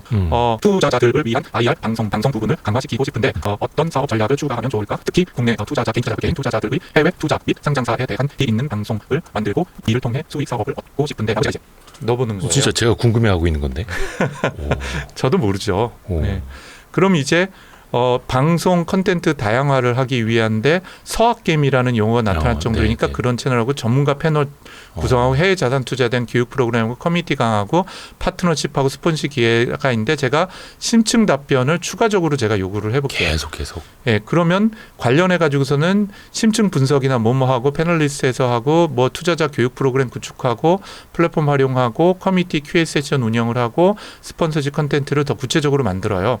그런데 여기서 멈추는 게 아니라 이거에 대한 근거들을 얘가 레퍼런스로 밑에 다 제시를 해줘요. 어서 퍼왔는지. 그렇지. 이 아이디어는 어디서 얻었는지. 아하. 예, 이렇게. 요. 그렇게 얻고 밑에 보면 관련돼서 참조해볼 만한 걸 그 사이에 얘가 검색을 한 거예요. 아, 그 밑에까지 다 연관이 되는 거예요. 예, 연관돼서 검색을 해온 거예요.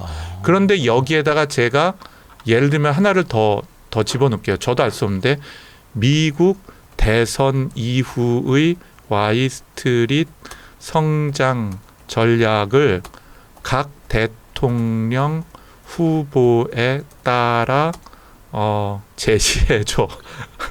이것도 모르겠어요, 저도. 그러면 이제 관련돼 가지고서는 어떤 미래에 관련된 것도 얘가 조사를 해서 얘기를 해요. 카메라에서 당선됐을 때 우리 와이스트릿의 성장 전략이에요. 야. 규주 준수하고 신뢰성 구축을 하고 가상 자산에 대한 제품을 가라는 거예요. 왜? 저 이게 대단한 거예요. 가상 자산 프로그램 하셔야 돼요. 해리슨이 되면. 그죠. 그쪽을 더 이제 뭐 붐업시키겠다고 했으니까. 붐업시키겠다고 했으니까 그걸 얘가 읽은 거거든요. 얘도 똑같아요. 비트코인. 그래서 비트코인이나 대체 불가 토큰은 양쪽이 다 밀고 있는 거예요. 블록 스트릿으로 이제. 그다음에 교육 정보하고 뭐 이런 것들하고 규제 준수 관련된 게 중요해지게 되고요. 그쵸. 도널드 트럼프가 됐을 때는 포트폴리오를 제한해야 된다는 거예요. 정치적 트렌드에 따른 투자 이슈 기에 포착할 수 있는 것들도 제시를 해야 된다는 거. 그게 이제 얘가 검색한 거에 기반해서 제시를 하는 거니까 검색도 해주고요. 보시는 것처럼 밑에 이제 해리스가 나오잖아요. 지가 검색하고 읽고 이 내용에 따라 추론해서 답변해요. 근데 이게 이제 출발점이 여기 보면 고오버 버튼이 따로 있어요. 네. 이제 시작이에요? 이제 시작인 거예요. 고오버 버튼을 딱 클릭하는 순간에 얘가 이제부터 고오버를 시작하는 거예요. 그러니까 사실은 네. 저 그거 여쭤보려고 했거든요. 저기까지는 저거 챗GPT한테 시켜도 되는 거 아니에요? 이거 질문 드리려고 했었는데. 네, 그렇죠. 그런데 밑에 검색도 하고 뭘 한 거잖아요. 네. 근데 이제부터 너 고오버 해라고 해서 하면은 고오버에 관련된 걸로 브리핑 페이지라는 게 만들어져요. 이 브리핑 페이지는 뭐냐면 이제 나는 와이스트릿의 성장 전략을 고민할 테니까 네가 매일과 같이 공부하고 매일과 같이 조사해서 나한테 그 성장 전략 제시해봐. 그러면 얘가 매일과 같이 관련된 조사를 다 해요. 더 조사해봐. 그리고 더 분석을 하고 해서 대표님한테 제안을 해요. 이게 컨설턴트였으면 이제 추가 수당 요구하는 건데. 그렇죠. 공짜로. 예를 들면은 얼마 전에 삼성 SDS의 모 임원을 만났어요. 네. 그래서 삼성 SDS에 가서 브리핑 페이지를 만든 거거든요. 그럼 보시면 얘가 삼성 SDS에 대한 리포트를 써줘요. 삼성 SDS 인공지능 및 클라우드 사업 현황과 미래 전망이라고. 저 회의할 때 저거 들고 들어가면 돼요. 그렇죠. 그래서 삼성 SDS의 주요 전략 분석이 있으면 요걸 클릭하잖아요. 예. 그 오른쪽에 이 근거가 되는 레퍼런스를 오른쪽에 또 보여줘요. 클릭을 하면 이렇게. 그럼 바로 읽어보면 되는 거죠.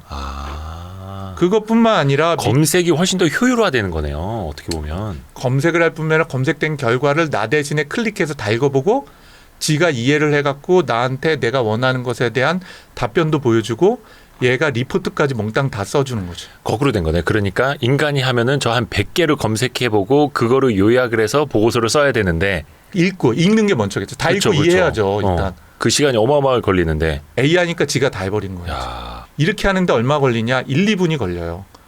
그것뿐만 아니라 얘가 읽고 너 이거 궁금하지 해서 인공지능이 질문까지 생성해요. 너 이거 궁금하지? 당신이 궁금해할 만한 질문. 또 찾아서 얘가 제안하는 거예요. 너 이거 물어보려고 그랬지 뭐 이런 거. 그렇죠. 그래서 얘가 방금 미국 대선 이후에 와이스트릿의 성장 전략을 AI가 제시하는 거예요. 보시면 관련해가지고서는 얘가 자료조사를 막 하고 리포트를 벌써 만들었어요. 그래서 리포트 만든 게 지금 1분 만에 만든 거거든요. 네네네네. 와이스트릿의 비즈니스 잠재력 및 성장 전략 분석. 놀랍네요. 투자 보고서예요. 투자자한테 보내라고. 목차까지 있고. 목차 도입부. 이 보고서는 와이스트릿 비즈니스 모델 최근 사업 동향 향후 전략을 다루고 있다. 그래서 비즈니스 모델 근황에서 광고 수익 및 스폰서십, 팬소 통과 커뮤니티 강화, 다양한 컨텐츠 제작, 그리고 IR 방송 강화 전략해서 전문가 패널 구성, 해외 자산 투자 교육, 뭐 등등. 미국 대선 이후의 성장 전략은 카메사 해를 봤을 때 뭐 예상되는 정책 방향들이 있고 바이든은 이제 없어졌으니까 이건 빼면 될 것 같고요. 그다음에 도널드 트럼프 당선 시의 전략들 그리고 결론 그래서 뭐 이렇게 하는 거를 그 짧은 시간 내에 조사해가지고서는 제안을 하고 리포트까지 쓰는 거예요. 저거는 그 검색 사이트만 망하는 게 아니라 컨설턴트들이 망하겠는데요. 그럴 수도 있죠. 그 다음에 더 재미난 거는 와이스트릿에서 이걸 운영하잖아요. 네. 그러면 다른 사람들이 이걸 구독할 수가 있어요. 이 리포트를. 우리가 만들어낸 리포트를 다른 사람들이 본다 이거예요. 구독해서 보는 거죠.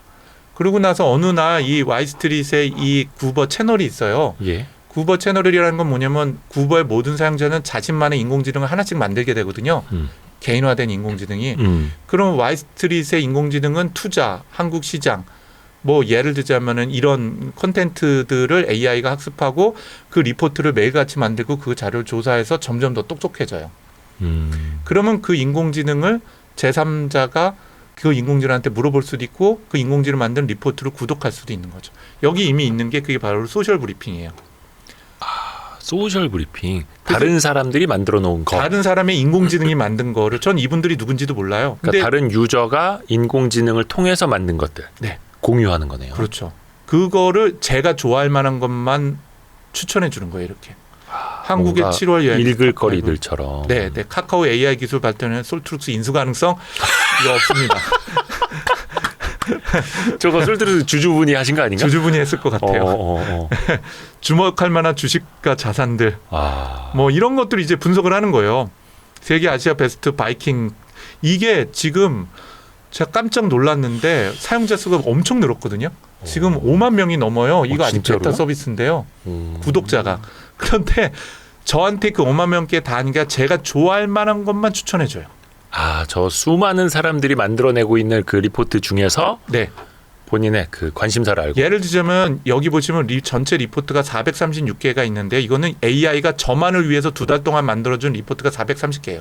2달 동안에 저 이경일 한 명에서 AI가 조사해서 저한테 제가 관심 있는 것들을 리포트로 만들어서 매일과 같이 저한테 보고를 해줘요. 너무 많은 거 아닙니까? 그러니까 하루에 한두 개를 읽는데 이것조차도 요약해서 또 브리핑해줘요. 저 430개를 요약해줘. 또 요약도 해줘요. 그리고 다음 달에 이 구버에서 나오는 서비스는 얘가 팟캐스트하고 유튜브도 생성해요. 유튜브까지요? 네. 놀랍죠. 그래서 얘가 전 세계로 조사를 해서 제가 예를 들면 솔트룩스 투자에 관심이 있어요. 네네네. 그럼 솔트룩스 투자에 관심이 있는데 관련돼서 조사해줘. 그럼 지가 조사를 하고 분석을 한 다음에 리포트를 매일과 같이 저한테 딜리버리도 하고요. 그리고 그거 제가 읽을 시간 없잖아요. 그럼 운전하면서 들으라고 팟캐스트 하고 그다음에 유튜브도 생성을 해요. 이렇게 생성 AI가 가져온 시장이 단순히 챗GPT한 질문하면 답을 내오는 게 아니라 지가 검색하고 조사하고 리포트까지 쓰고 생성된 리포트를 다른 사람한테 구독해서 볼 수도 있고 생성을 리포트뿐만 아니라 유튜브하고 팟캐스트까지 생성해서 다양한 모달리티라고 그러는데 형태로 서비스할 수 있는 형태로 발전이 되고 있는 거예요. 저게 유료입니까? 무료입니까? 현재 다 무료예요. 구버라는 서비스가. 나중에 유료화하실 거잖아요. 그렇죠. 근데 유료 무료 다 할 거예요. 네. 그래서 실제로 이거는 물론 저희 회사 미국 법인이기는 하지만 이미 그 시작은 시작됐으나 창대한 미래는 시작됐으나 아직 완성된 건 아니에요. 미국 법인의 지분율은 혹시 어떻게 되나요? 100%. 100%? 네. 네. 투자는 혹시 안 받으시나요? 혹시 뭐 이렇게 나스닥 상장이나 이런. 그렇죠. 제가 혼자 창업을 해서 코스닥 상장도 하고 지금 저희 회사 직원 수가 한 500명 되는 회사가 됐으니까 이제 나스닥 상장 해야죠. 미국 법인을? 미국 법인 나스닥 상장도 하고 많은 고민하고 있습니다. 이건 대외적으로 좀 말씀을 많이 하신 건가요? 미국 법인의 나스닥 상장? 그게 저희가 아니 바로 이제 솔트룩스 그 종목 토론방에 모르겠어요. 야 이경일 대표가 와이스트리 나와가지고 나스닥 상장 안 된다 이러면 또 이제 하여튼 그건 이제 계획. 네. 하여튼 미래는 열려 있는 건데요. 중요한 거는 상장을 하고 엑시트하냐가 중요한 게 아니라 솔트룩스를 제가 창업했을 때 꿈이 있을 거 아니에요. 네. 많은 분들은 저한테 그래요. 그만큼 돈도 벌고 회사도 성장시켰으면 무슨 의장하고 뭘 해서 돈 벌면 되지 않냐. 그럼 아마 그런 시각으로 보니까 제가 여기 와이스트리트를 나오거나 3프로 같은 데 가면은 주가 띄우려고 나오나 보다 하는데 전혀 아니고요. 실제로 세상이 어떻게 변화가 되는지 또 저라는 사람과 솔트룩스는 그 변화한 세상에서 어떤 모험을 하는지 어떤 도전을 하는지 그리고 그 도전인 리스크가 굉장히 큰데 실패할 수도 있죠. 근데 도전하는 사람이 있고 그 사람을 믿는 사람들이 있을 때 거품에서 살아남겠죠. 현재는 그런 상태인 거고 저도 진짜 일주일에 60시간이 아니라 거의 7, 80시간을 일하고 있고요. 저희 임직원분들도 그런 굉장히 큰 열정을 가지고 고민하고 일을 하고 있는 거죠. 그리고 제가 솔트룩스를 그렇게 소개하는 게 아니라 구버를 AI 회사들이 다 그런 치열한 경쟁 속에서 생존하고 성장하기 위해서 노력을 하고 있는 과정입니다. 아까 처음에 이야기한 것처럼 그 100개 중에 하나. 가 되기 위해서. 100개 중에 하나가 되기 위해서 도전하는 사람이 있어야 되고 그걸 또 믿어주는 사람이 있어야 되고 그 사이에서 그걸 또 증명해야 되고. 그렇죠. 놀라운 서비스라는 생각이 들고. 확실히 재밌을 겁니다. 근데 저 또 이제 보면서 제 좀 캐치했던 한 가지만 질문 드려도 될까요? 네. 되게 훌륭한데 속도가 느리질 않더라고요. 네. 제가 알고 있는 예전에 이제 GPT나 이런 거는 아까도 우리가 메모리 반도체 얘기를 했지만 거기에서 병목 현상 생기면서 글이 뜨득 오래 걸리는 현상. 근데 저 9번 좀 빠른데 어떻게 좀 반도체 투자를 많이 하신 거예요? 반도체 서버나 이런 거. 아까 그 표현 참 좋으셨거든요. 우리 흔히 말하는 생선 회칼. 예. 생선 회칼이 없으니까 식칼 들고 하더라. 예. 저희 같은 경우도 반도체 투자 많이 했죠. 작년하고 올해 제일 많이 산 게 엔비디아 H100 장비들입니다.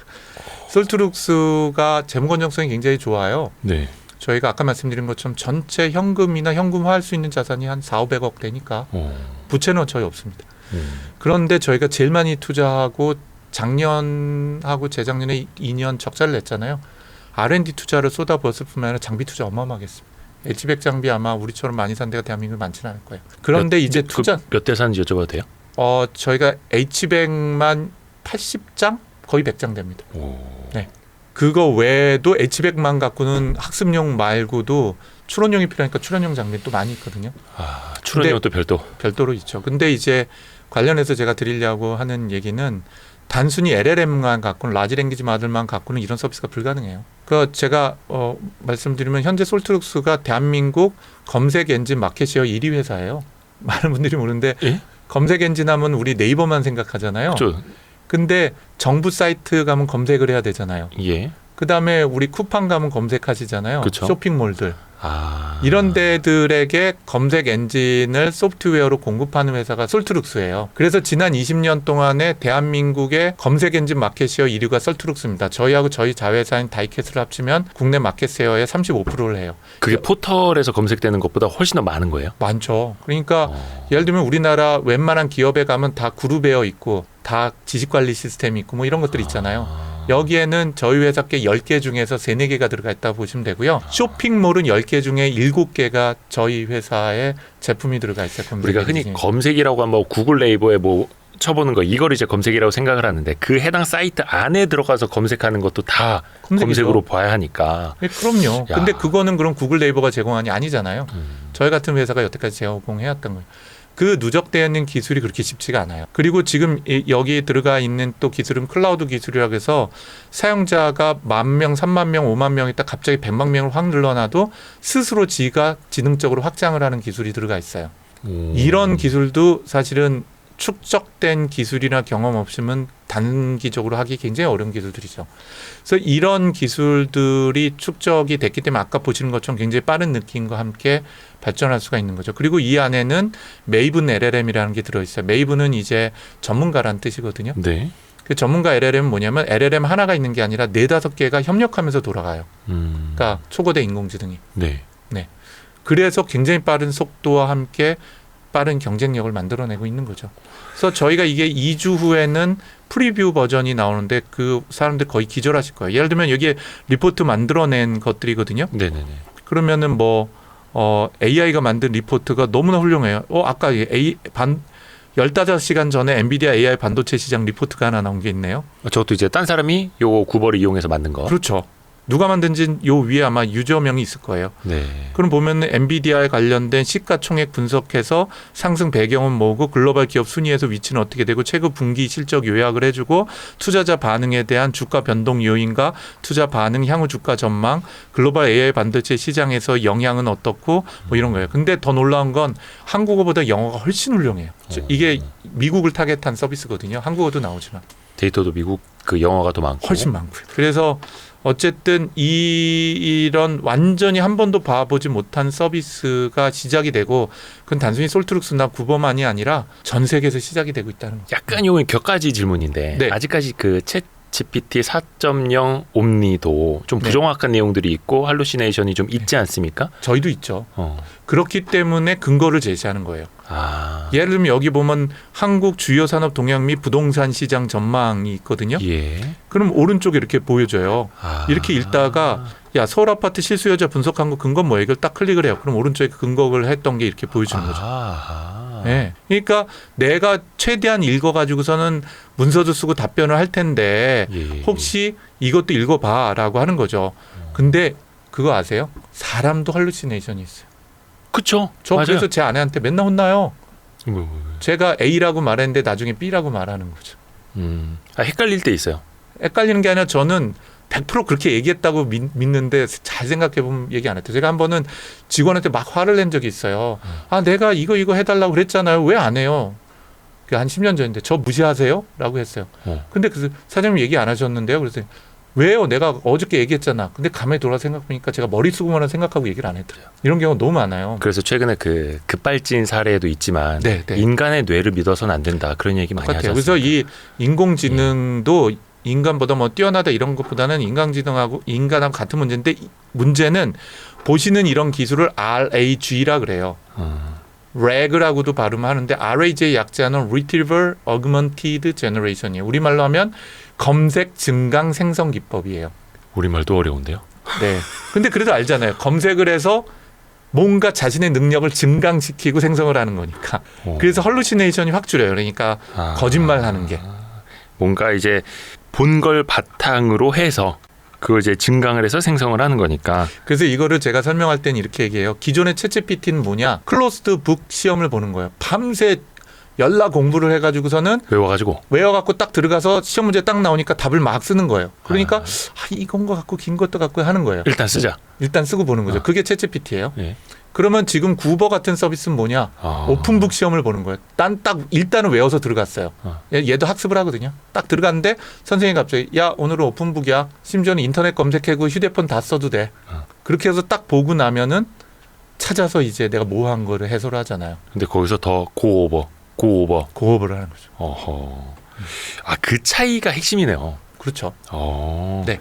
이제 좀 이해가 됐습니다. 근데 그게 저희뿐만 아니라 전 세계가 그렇게 움직여가고 있는 거예요. 근데 이게 그럼 뭘 디스럽티브 하냐? 뭘 파괴할 거냐? 기존의 전통적 검색 시장을 파괴하겠죠. 광고 들어가는 키워드 광고에서 일일이 클릭해봐야 되는. 네이버에서 이제 이경일 대표님 되게 싫어하겠네요. 여기까지. 네이버도 뛰어들고 있는 거죠. 네이버도 뛰어들고 있고. 그러니까 다 방관을 하진 않겠죠. 그럼요. 근데 또 그 수많은 기업들도 이런 걸 또 하려고 하는 거고 그 중에서도 소비자들의 이제 선택을 받는 기업들 나타나는 거고. 그 네이버 입장에서는 제일 고통스러운 게 이런 걸 거예요. 그게 KT나 SKT가 카카오톡하고 똑같은 걸 만드는데 실패한 이유가 그 당시 KT, SKT의 영업이익률이 제일 좋은 게 문자 서비스였어요. 그렇죠. 문자 서비스는 이미 감가상각 다 떨어지고 그때 알 하나에 100원씩 받았거든요. 100% 순이익이었고요. 순이익이 거의 수천억 단위가 다 문자에서만 나왔어요. 맞아요. 근데 카톡 서비스를 하는 순간 다 공짜니까 자기네 비즈니스 모델이 다 없어지는 거예요. 못하는 거죠. 네이버도 똑같아요. 구글도. 왜 구글이나 네이버가 AI에 더 늦게 가냐. 샘 올트만이나 오픈 AI보다. 오픈 AI는 무서울 게 없어요. 자기는 모두 다 제로거든요. 무조건 하면 첫 번째인 거예요.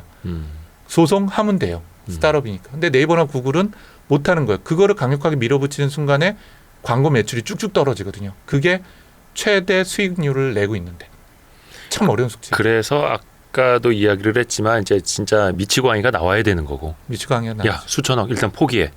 앞으로 나아가자. 솔트루스 하는 거죠. 장시간 너무 재미있게 들었습니다. 다행입니다. 생성형 이경일. 이거 이제 정리해와야 되는데. 저희 집에서는 제 별명이 자판기입니다. 자판기요? 네. 원하는 거 버튼만 누르면 두두둑 나온다. 뭘 잘 만들어준다는 얘기예요? 아니면은 뭐 지식적으로? 질문을 하거나 얘기를 하면은 돈을 안 넣더라고요. 근데 자판기 돈을 넣어야 돼요. 무료 자판기. 네. 해서 저희가 이경일 솔트룩스 대표님하고 뭐 중간중간도 이제 농담도 했었고 좀 과장된 표현도 하기는 했었습니다만 그건 이제 이해를 좀 도와드리고자 하는 그런 개념이었고요. 앞으로도 이제 솔트룩스도 많이 또 응원하고 어떤 이런 이 방송 보고 저희 회사 투자하지 마시고 부담됩니다. 우리 IR 담당자가 화내려나. 그건 이제 전화 받는 건 이제 IR 담당자들의 몫이고. 너무나 많이 배웠습니다. 감사합니다. 대표님. 고맙습니다. 감사합니다.